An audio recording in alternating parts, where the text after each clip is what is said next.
Good morning student, welcome back to Maqam online classes.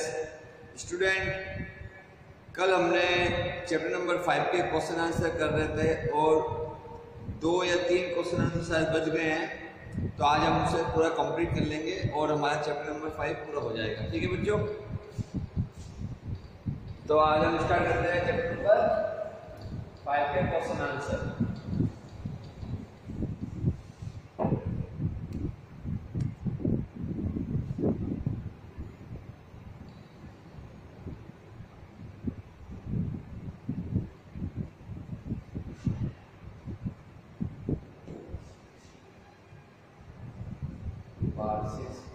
ठीक है, पहला क्वेश्चन है बेटा, सिंगल और डबल लिंक लिस्ट में अंतर को समझाइए। अब देखिए ये क्वेश्चन है,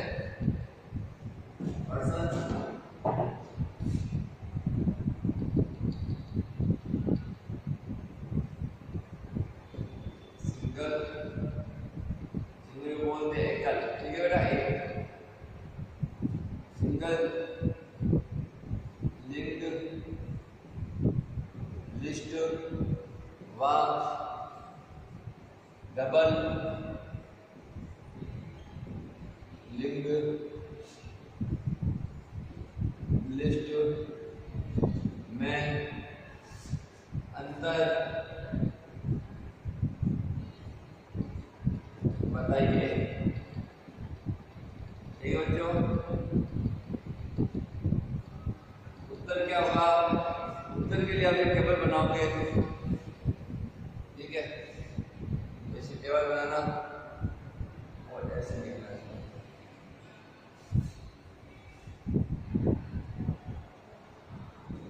सीरियल नंबर ऐसे लेना, सिंगल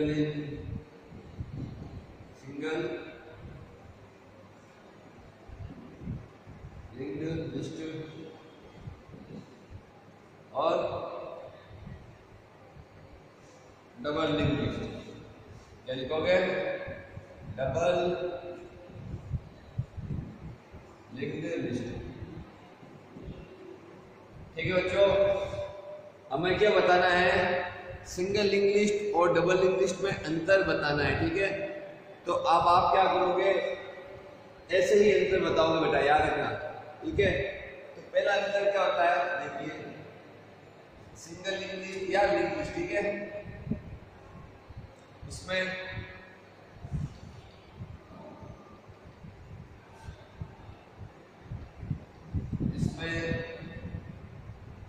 केवल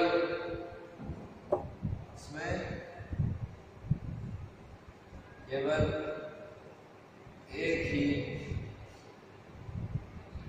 नल पॉइंटर होता है। ठीक है बेटा, इसमें क्या होता है? एक ही नल पॉइंटर होता है, जो आपको पता भी है, हम लास्ट के अंदर लगाते थे और एक नल पॉइंटर को क्या करते थे? शो करते थे। ठीक है बेटा, इसमें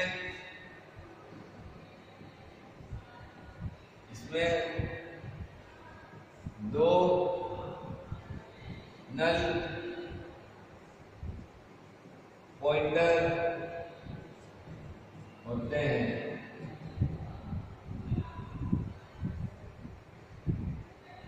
समझ में आई बच्चों?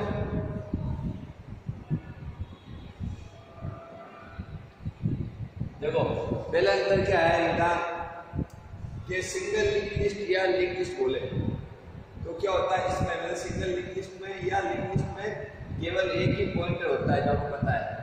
और डबल लिंक लिस्ट में कितने पॉइंटर होते हैं? 2 नल पॉइंटर होते हैं, एक हम शुरू में लगाते हैं और एक हम अंत में लगाते हैं। समझ में बेटा आपको बात? अब दूसरा अंतर है, इसमें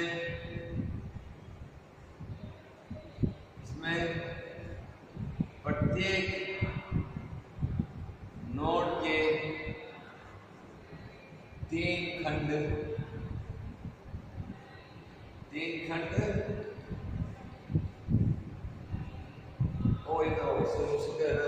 प्रत्येक नोड के 2 खंड, प्रत्येक नोड के दो खंड होते हैं,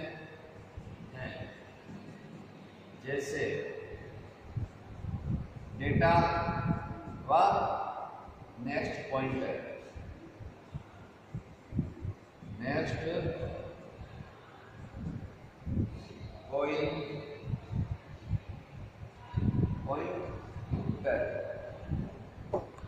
पॉइंटर। ठीक है बेटा, इसमें क्या होता है, एक नो प्रत्येक नोड में दो खंड होते हैं। ठीक है, अब देखते हैं इसमें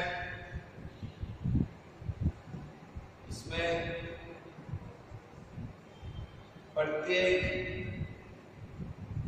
नोड के तीन खंड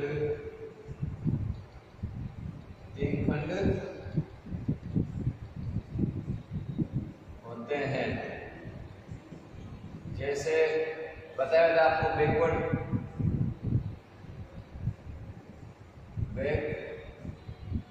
पॉइंटर, फिर डेटा और फॉरवर्ड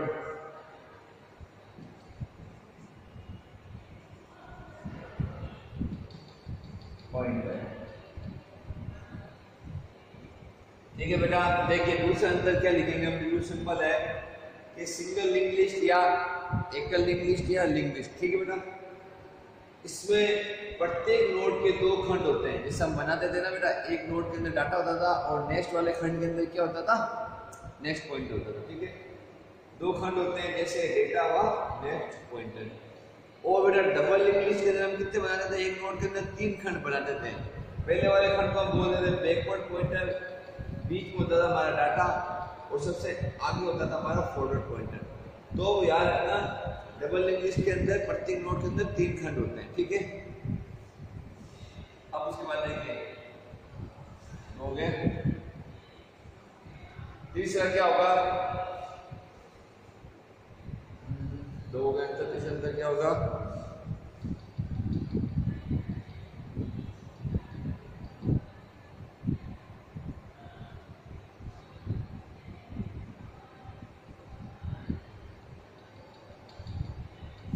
तीसरा अंतर क्या लिख सकते हैं इसके अंदर,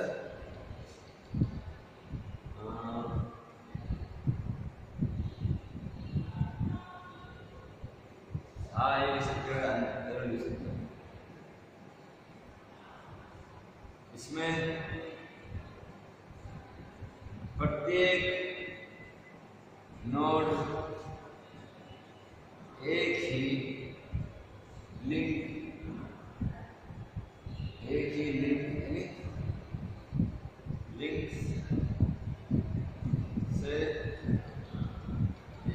से इसमें प्रत्येक नोड एक ही लिंक से आपस में जुड़ी होती है। ठीक है बेटा, इसके अंदर क्या लिखेंगे हम, इसमें प्रत्येक नोड दो लिंक से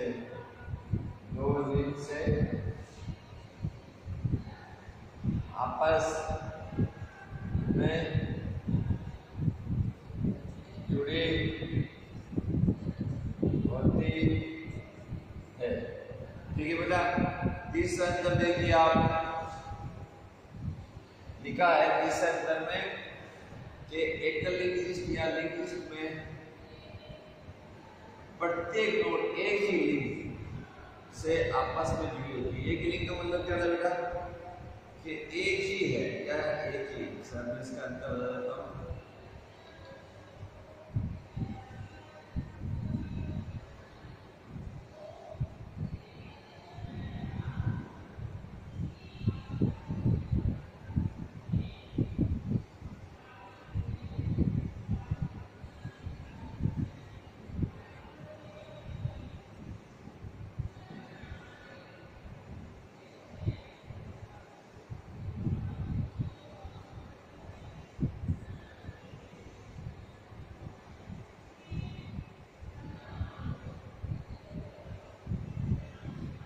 देखिए बच्चों,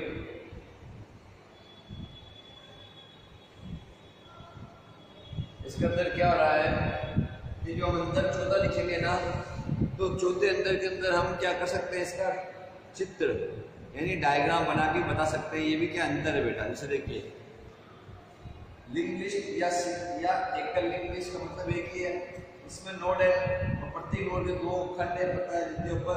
अब देखो क्या इसमें प्रत्येक नोड एक ही लिंक से आपस में जुड़ी हुई है। लिंक मतलब एक ही लाइन, कितनी लाइन, एक ही लाइन से आपस में क्या जुड़ी हुई है।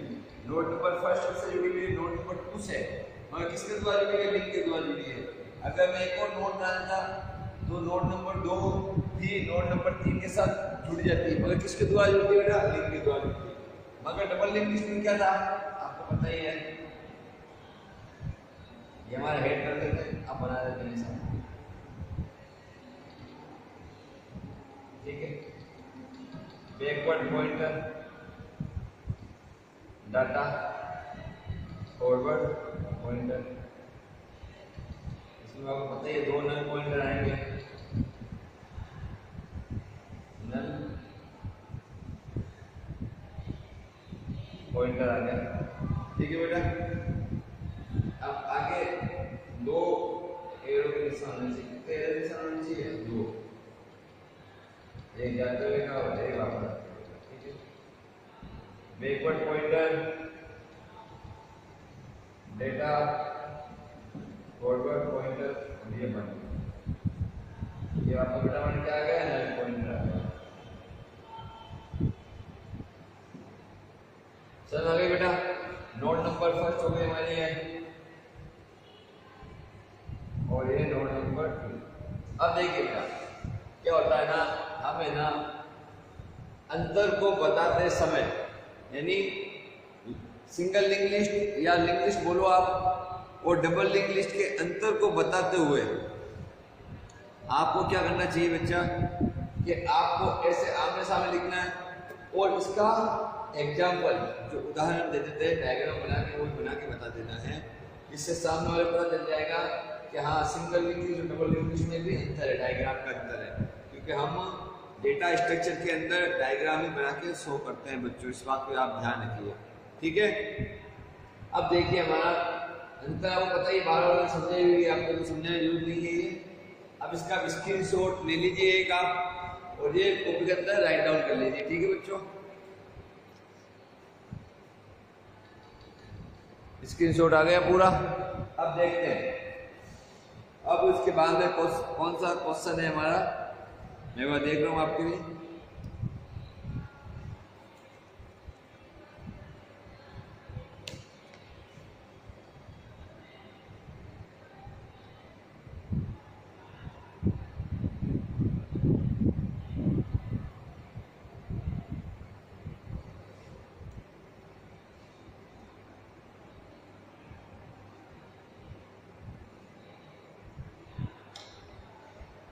अब एक क्वेश्चन देखिए हम, ये मैं इरेज कर हटा दो बेटा। अब देखिए क्वेश्चन और है,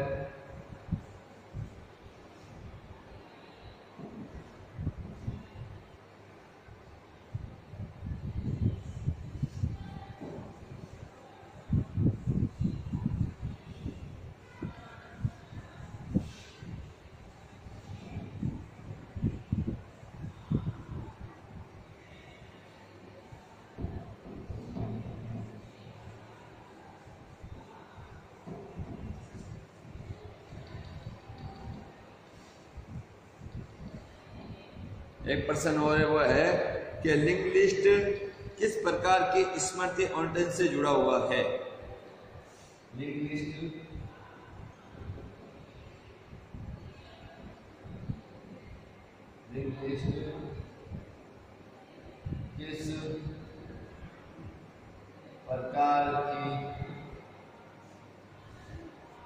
किस प्रकार की स्मृति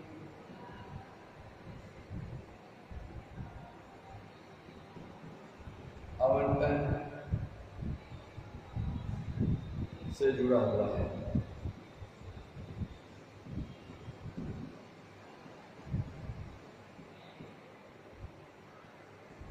वाह, ठीक है बेटा, तो देखिए मैं इसका आंसर लिखता हूं।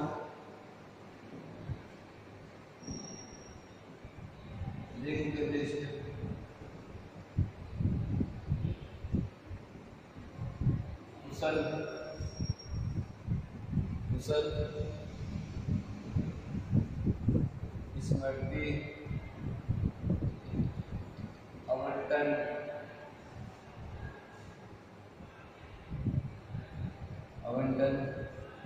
से जुड़ा हुआ है।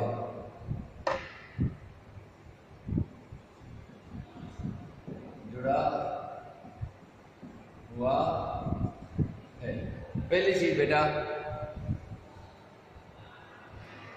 पहली चीज समझिए कि लिंक लिस्ट किस प्रकार की स्मृति आवंटन से जुड़ा हुआ है। स्मृति आवंटन का मतलब आप समझिए, क्वेश्चन का मतलब है, स्मृति आवंटन का मतलब है मेमोरी बांटना या मेमोरी देना, कि हम लिंक लिस्ट को किस प्रकार की मेमोरी बांटते हैं, यानी किस प्रकार की मेमोरी प्रदान करते हैं लिंक लिस्ट को। तो आपको पता होना चाहिए कि लिंक लिस्ट कुशल स्मृति आवंटन से जुड़ा हुआ है। कुशल का मतलब क्या बेटा यहाँ पे, कि जब भी हम लिंक लिस्ट को क्रिएट करते हैं, ठीक है, तो लिंक लिस्ट के लिए हमें पहले से ही मेमोरी आवंटन यानी देना पड़ता है। उसी को हम क्या बोल रहे हैं, कुशल स्मृति आवंटन। यानी लिंक लिस्ट को पर्याप्त मेमोरी पहले से ही दे दो, जिससे वो जब एग्जीक्यूट हो तो किसी प्रकार की कोई प्रॉब्लम या समस्या नहीं आए। ठीक है, बात आपको कुशलता का मतलब।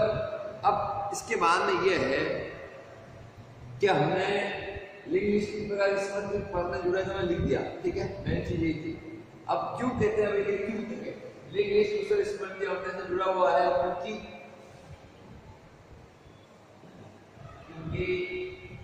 लिंक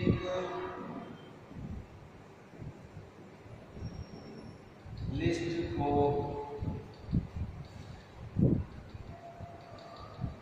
पहले से ही मेमोरी प्रदान कर दी जाती है, और कोई अतिरिक्त मेमोरी की आवश्यकता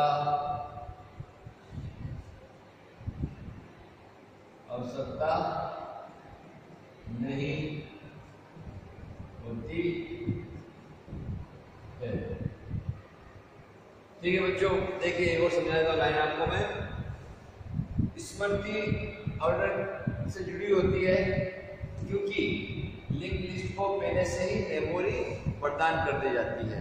मतलब देखिए, कुशल मेमोरी आवंटन का मतलब क्या होता है कि लिंक लिस्ट को हम पहले से ही मेमोरी प्रदान कर देते हैं, और बाद में या प्रोग्राम के निष्पादन के समय किसी भी प्रकार की कोई मेमोरी की आवश्यकता लिंक लिस्ट को नहीं होती बेटा।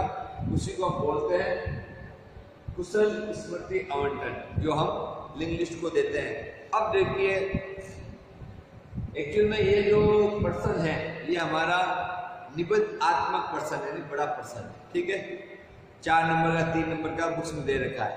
तो अब आपको क्या करना है कि जैसे आप ये लिख देते हो 3 लाइन, आपने 3 लाइन लिख दी, अब आप क्या करोगे, नीचे की जगह लिंक लिस्ट की परिभाषा लिखोगे।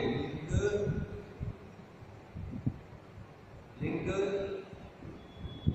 लिस्ट की परिभाषा लिखो। क्या करोगे बेटा, लिंक लिस्ट की परिभाषा लिखोगे, परिभाषा लिखोगे। समझ में बात आपको? इसके नीचे अब आपको लिंक लिस्ट की परिभाषा लिखनी है, जो मैंने लिंक लिस्ट में लिखा ही थी, लिंक लिस्ट किसे कहते हैं, लिंक लिस्ट क्या होती है लिखा है ना लिंक लिस्ट, तो वो पूरी परिभाषा आप इसके नीचे लिखोगे और डायग्राम है उसका चित्र भी बना के बताओगे, तो ये 4 नंबर का क्वेश्चन क्या होगा बेटा, पूरा अपना हो जाएगा कंप्लीट। ठीक है, इस बात का ध्यान रखना।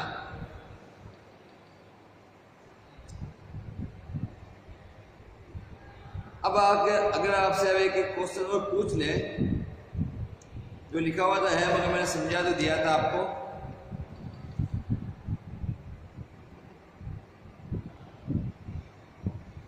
ठीक है बेटा। जैसे आ जाए कि लिंक लिस्ट का उपयोग समझाइए, क्या आ जाए कि लिंक लिस्ट का उपयोग समझाइए। तो मैंने एक चीज आपको बताई थी, लिंक लिस्ट का उपयोग किस लिए होता है बेटा।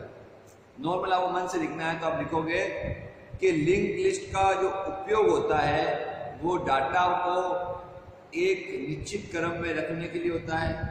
लिंक लिस्ट के अंदर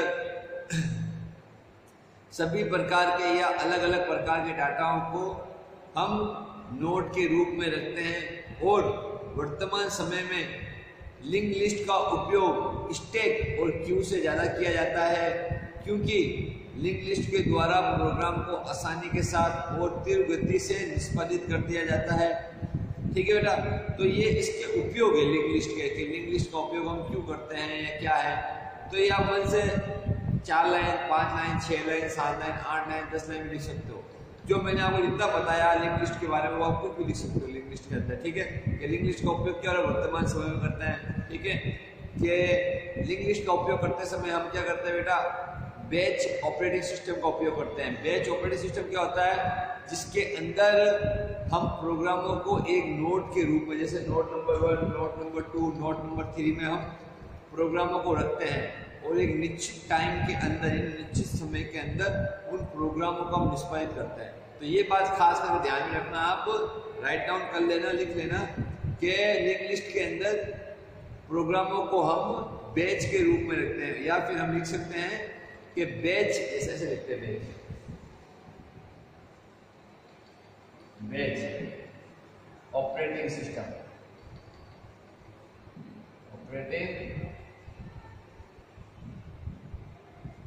operating system, batch operating system का उपयोग करते समय हम लिंक लिस्ट का ही उपयोग करते हैं, ये लिख सकते हो आप। ठीक है बेटा, तो ये हमारा इस प्रकार से क्या होगा, पूरा चैप्टर हमारा कंप्लीट हो जाएगा और 5 चैप्टर हमारे कंप्लीट हो गए। अब आपको मैं बताता हूँ चैप्टर नंबर 6 हमारा जो है, सॉरी, जो हमारा चैप्टर नंबर 6 है बेटा, देखिए 5 कंप्लीट हो गए, चैप्टर नंबर 6 चल रहा है। तो याद रखिए 6 के अंदर जो है वो है C++ के साथ शुरुआत।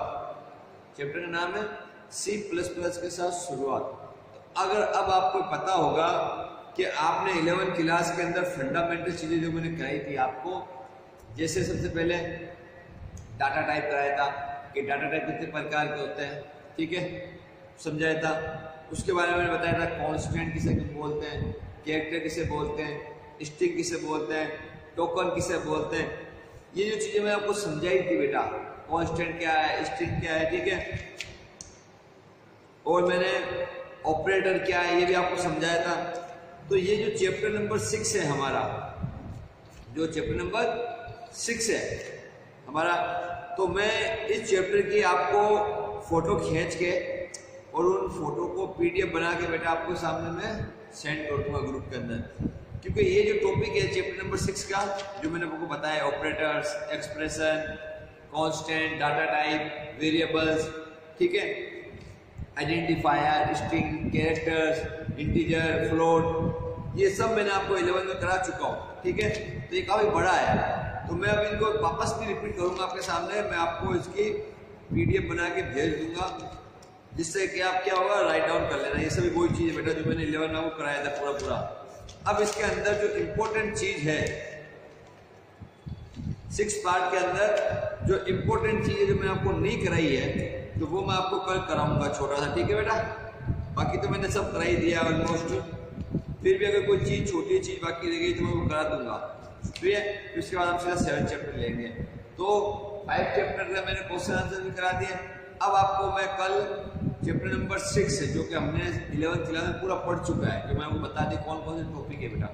इन टॉपिक की मैं आपको PDF सेंड कर दूंगा, तो आपको उसको आराम से राइट डाउन कर लेना और इसको कॉपी में नोट कर लेना कि चैप्टर नंबर 6 सिर्फ और सिर्फ हमारा 11th क्लास का इंट्रोडक्शन है। जो 11th क्लास हमने टॉपिक पढ़े थे उनमें सिर्फ इंट्रोडक्शन समझाया कि ये चीज़ें हैं C++ के अंदर, जो हमने C लैंग्वेज के अंदर करी थी वही की वही हम क्या कर रहे हैं C++ के अंदर कर रहे हैं। जैसे ऑपरेटर है, सेम है बेटा, कोई चेंजिंग नहीं होगी। ऑपरेटर डाटा टाइप है, डाटा टाइप में भी कोई चेंजिंग नहीं होगी।